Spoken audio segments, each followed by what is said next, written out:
Kei te wangawanga te tari mate huka o Aotearoa, I te korenga o etahi o ngā uepu hauara ārohe I kakama ki te whakarahiake I ngā kaimahi e tohunga ana ki te tiaki I ngā tūroro o taua mate wiriwiri.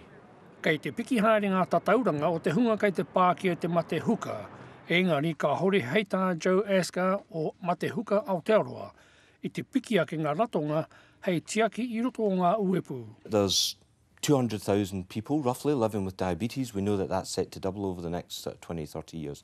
DHBs aren't keeping track with it.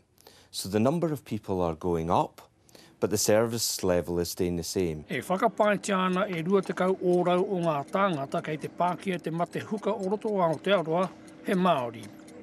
Koine I heita Asker alo, me tiro matāra te iwi Māori. For Maori communities, it's really important that because they're disproportionately affected, it means they're going to be disproportionately affected. Te whakapona te tari mate huka matua o Aotearoa, mā te mātua tika o ngā ratonga tiaki ngā tūroro mate huka.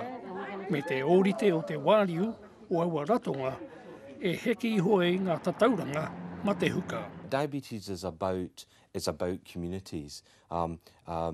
You know, if an individual is diagnosed with diabetes, that impacts on not just their immediate family, but their wider whānau, their community generally. E whitu ngā puari hauara ārohe I arotaki he e te rōpū whakamātau te mate huka o Aotearoa I te tau 2000 māiwa.